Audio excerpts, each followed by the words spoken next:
too much background noise? Didn't look familiar to me. No, it's fine. Everything looks good. Okay. It sounds good. We'll just start with this thing. All right. I have the privilege of speaking today with Jason Matthews. He's the owner and the founder of Yellowstone Dog Sled Adventures. He's in a parking lot in Belgrade. And because it's the off season right now, you got to understand. Normally, he's running tours December 1st through April 1st. Jason, thank you for being here with us on Hoary Marmot. Thanks for having me. Absolutely. How long have you been mushing? I got into sled dogs in 1995. Got my first dog then. And back then, I had one dog, and she would pull me around on skis. Then I got a second dog. And then in 2000, I started working at a different dog sled operation just as a guide, and started really building my own team from then. So at this point, I like to say I've been at it for over a quarter of a century. All right. And you've done a little bit of racing, right? Yeah. Not my focus. Before I had kids, I raced a few times. I spent a few years. There's kind of a circuit that's around the northern Rockies and southern Canada that it's shorter races. It's not like the Iditarod. If you're familiar with that 1,000-mile race, it's more sort of 50 miles and shorter type stuff. Yeah.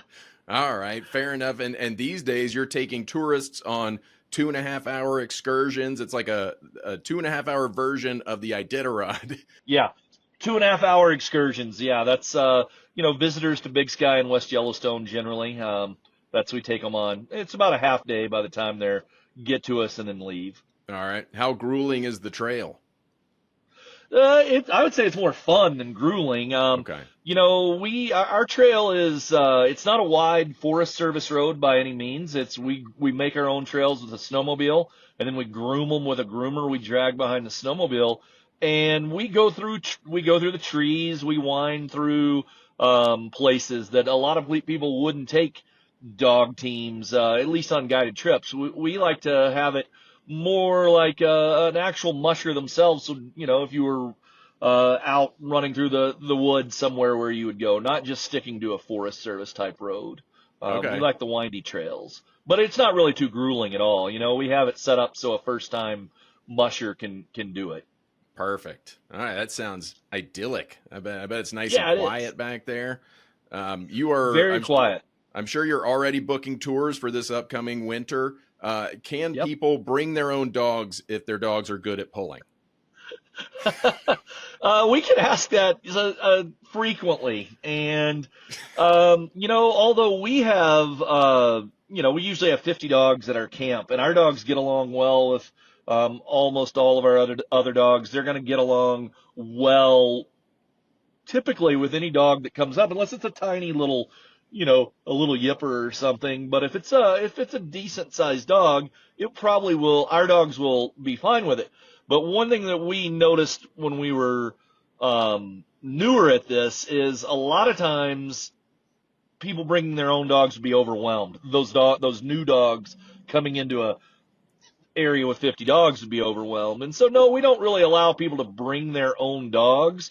Now, if someone wanted to work for us or spend some time with us, I have several employees that do have one or two dogs that run with us, and then it fit in with my teams. But if you only have 2.5 hours to dedicate to it, it'd be a lot easier for the person to enjoy it if they left their dog at home and just went with our dogs. All right. A few weeks or something, or you can come out a few times, then sure, you could probably try out your own dog. But we're, more than anything, we don't want someone else's dog to get hurt because they got overwhelmed and they were uncomfortable around our dogs. And another thing is our dogs do it every day, so they're very conditioned. So to bring a dog in that may not be conditioned to the same level wouldn't really be too fair either, because they're not going to be able to run, most likely, at the pace our dogs are going to be able to run for 2.5 hours, just by the nature that they're doing it every day.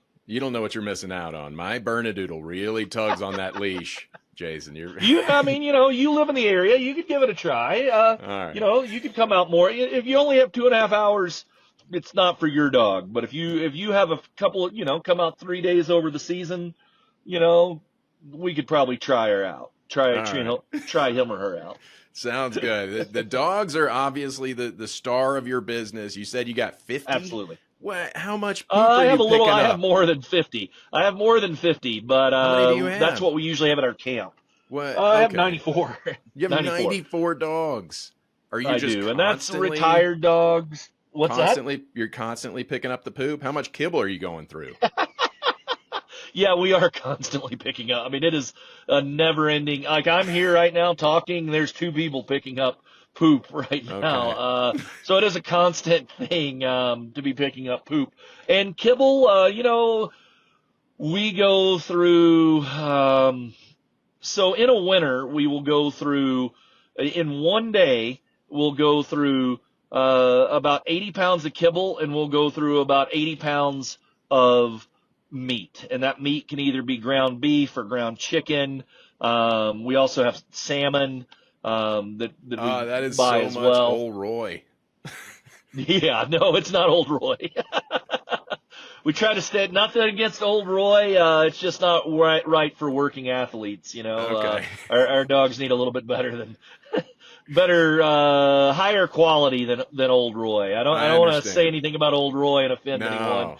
but Old Roy would be the equivalent of eating gas station nachos every day, and so you can't be a high caliber athlete and just eat gas station nachos. For the sake of those And picking so up the poop, I understand.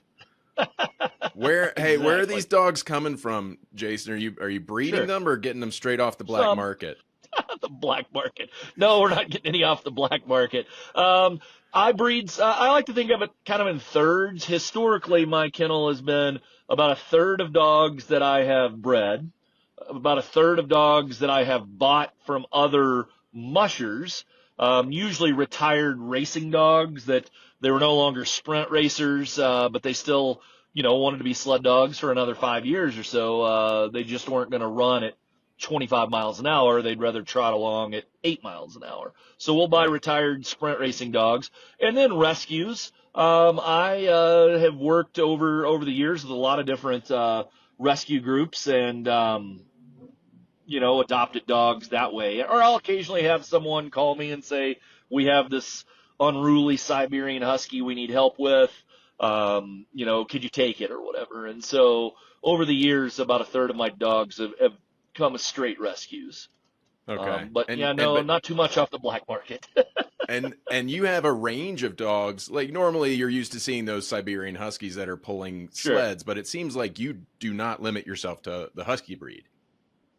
Well, so husky, the way mushers use the word husky a lot of times is very general. It's just a dog that pulls a sled, where people who are more just breed fanciers, if you will, they only think of the Siberian husky as a husky. Well, there's the Alaskan husky, there's the Labrador husky.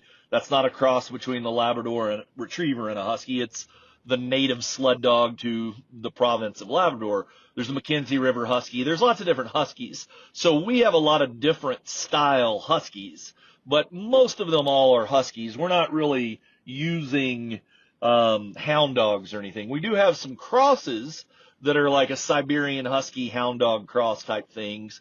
But we don't have any straight up dogs that don't have any husky in them. Okay. But we So definitely have some husky mixes. you're not interested in recruiting my corgi. My in-laws have a corgi, and I have two husky puppies right now. And every day at playtime, my in-laws are my neighbors. Every day, my husky puppies play with this corgi, and that corgi keeps those little huskies on the go. Man, that corgi is crazy. So fast, and I mean, it's for those tiny little legs. Oh, that Right. corgi is impressive. That But corgi is so impressive. I but don't know only if it really short worked too well as bursts. a sled dog. Yeah, No, oh yeah, he super wouldn't. fast. He's got no But conditioning, right? He can't go for yeah, long distances, but little short bursts, and then he needs to rest. But yeah, I don't worry, you won't see Chuck anytime soon. Uh, well, let ours is Claire. My in-laws is Claire the corgi, and she keeps those husky puppies going. She's a pistol. Well, maybe we should get them together. Let's talk about how Yeah, you arrange the dogs in front of the sled. I mean, very sure. clearly, we're putting the smart ones up front and the dumb ones in the back, right?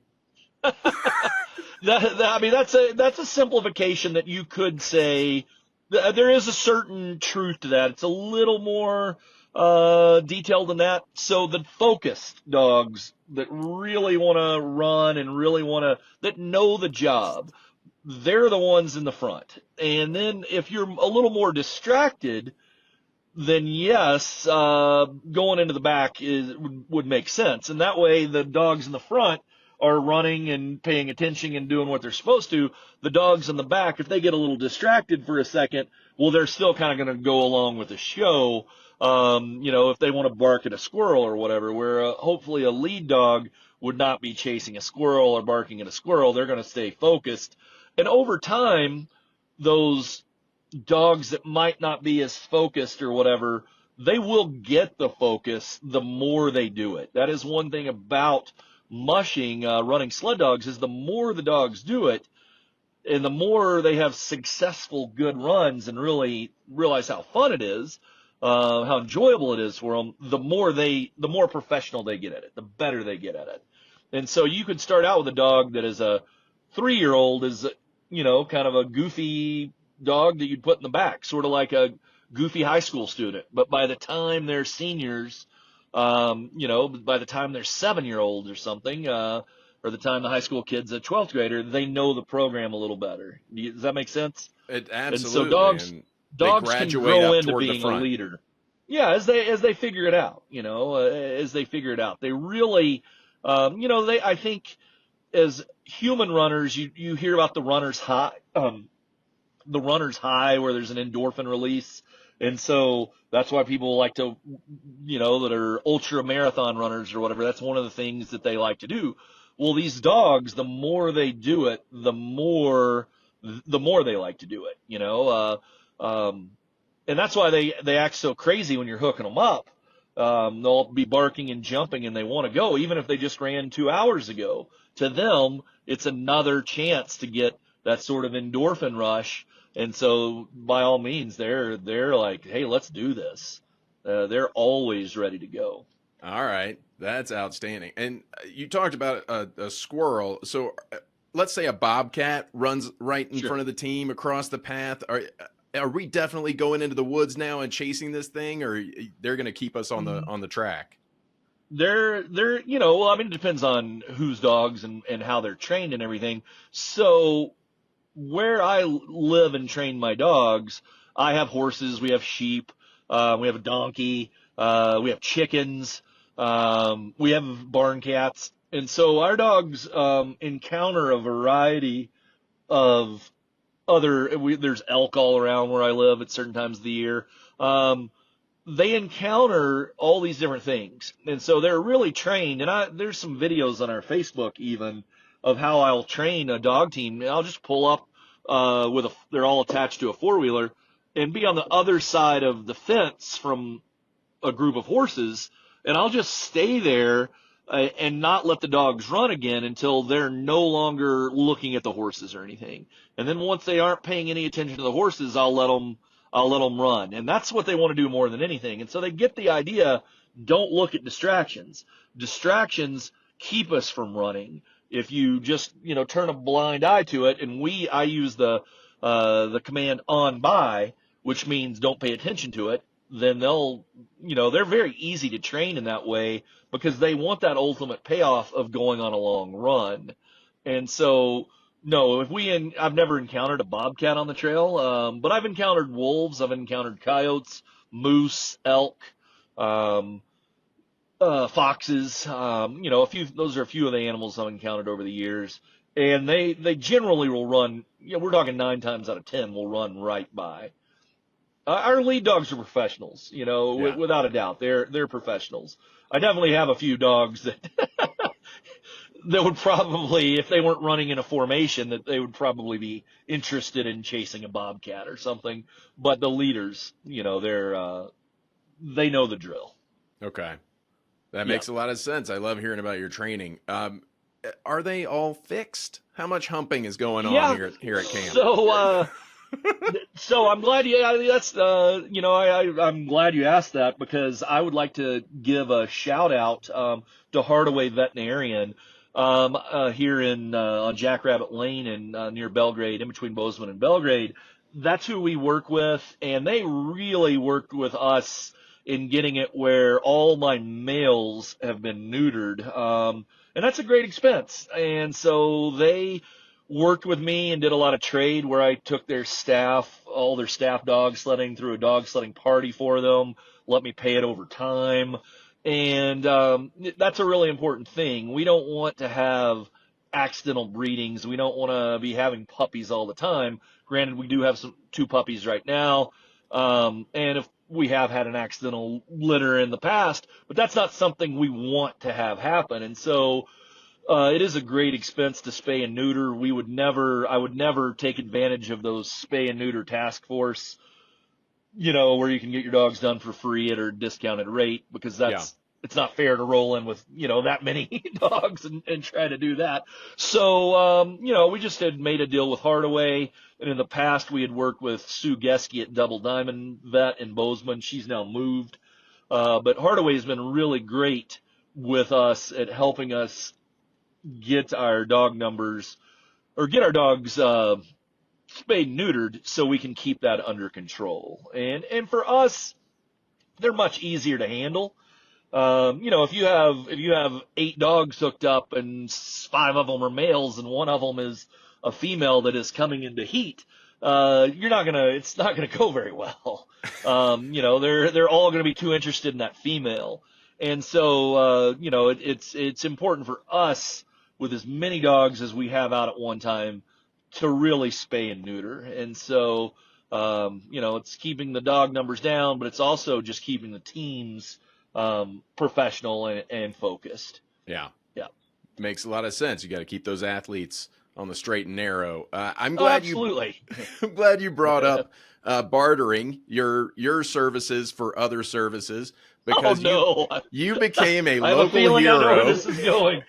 when you refused to take the Kardashians on a free tour, right? But Right. then Drew That's correct. Barrymore then came and she paid for a tour. You did take her because she's cool and she's friends with ET. And so I have a little game I want to play called Celebrity Barter. I'm going to tell you what celebrity Oh, is geez. offering you what service, and you have to tell me, will you take them on a dog sled tour? All right. Was it a free dog sled, or is it? No, they're not paying with money. They're Okay. paying with a certain service. Here, I'll give you an example. Hold on. Can you hold on one sec? Sure. Hold on one sec. I do want to say that if the Kardashians would have paid, although I didn't want to, I probably would have taken them if they would have been willing to pay. But I wasn't going to barter. And I told them this specifically. I said if I wanted to give away free trips, I would, in which I do give away free trips. I donate a lot of trips every year to scouting groups, to a variety of nonprofits. But to me, teachers, first responders, firemen, people who live in our community who are overworked and underpaid, those are the people I would like to give free trips to. And so if a group calls me and says, hey, can we do this? I like to say, let's make it work. Yeah. But when someone is doing what the Kardashians do and bringing in that sort of money into our region, there's no, I would rather take a group of school teachers as opposed to the Kardashians any day. Totally. Absolutely. Right. That makes a lot of sense. But go on with the game. This ought to be hilarious. All right. Well, this is all very lighthearted. So let's start with Joe Absolutely. Rogan. Joe Rogan offers you 15 minutes against him in the octagon. All you got to do is you got to take him on a dog sled adventure. Are you doing it? I would take Joe Rogan. There would be one thing though. My buddy Barry Bohr, who used to be known as the toughest man in Montana and North Dakota, he would get to be in my corner, and I could tag him as needed. So I would get to call in Barry Bohr to take on Joe Rogan. Fair enough. So that's a yes to Joe Rogan. I'd take Joe. All right. How about this? Gordon Ramsay offers to cook you a 7-course dinner with a wine pairing if you take him dog sledding. What do you say? I don't really like that guy too much, but I would take him. That sounds like a pretty fair trade, or probably even a little heavy. He's going a little heavy there. A little more than what we Okay. would charge. So I would definitely. That sounds like a fair one. Good. Bob, how about this? Bob Vila offers to help you remodel your garage. Absolutely, He's not I going to would do it that. himself. He will help you, Oh. though. He's not going to buy the materials. Oh, You have to buy geez. the materials. He's just going to help you with his expertise. Eh, He's Bob Vila. yeah, that's a tough one. I don't really need to remodel I need to clean my garage, but I don't need to remodel it. So Bob Vila's not going to help say you no, clean Bob. your garage. No. So no, Bob. No trade on that. All right. Gal Gadot, Wonder Woman, offers you a shiatsu back massage in exchange for dog sledding. Are you saying yes or no to that? I mean, I got a bad back. I would have to say yes. There we go. I think that's the right answer. She's Israeli. Okay, she's had military training, very strong fingers. I think that's the right decision. Yeah, I've got a bad back. Travis Kelce, the tight end on the Chiefs, offers to play Madden with you. Taylor Swift may be there. He can't promise that she's going to be there, but she may be there. What do you say? I have a niece that is a huge Taylor Swift fan. I would probably have her out, and then I'd have my niece and nephew, and I'd probably say yeah. Even though I'm not, right. My kids and I aren't really a fan, but we would probably do it. Just rolling the for, dice. Yeah. Hoping that Tay-Tay shows up. All right. Maybe. How about Leonardo DiCaprio? He offers to fly you with him to the south of France, but you have to sit on a climate lecture once you get there. The lecture's by him, or by someone else? No. The two of you are sitting in on a climate lecture. Think Al Gore. Oh God, I gotta listen to Al Gore for a few hours. It's Leonardo DiCaprio. I would probably want to talk to him about The Revenant. That was a really interesting movie, and that bear attack scene. If I had some time to talk to Leonardo about that, I think I would. I'm not a big fan of his, but I did like that movie. So I probably would. All right. Yes to Leo. I think that's the right answer. All right. There's the last one. The Kardashians are back. They are offering you $10,000 this time. But at the end, they each are going to take home one dog. That's so weird. No, just on general principle at this, because I know a lot more about them now than I did then. As I've gotten older, there's people you want to do business with, and there's sort of, if you have a busy business, there's other people just on principle you just don't feel like dealing with their BS, if you will. And I figured that's where you're going. I just don't think it's just not necessarily the clientele that I want to,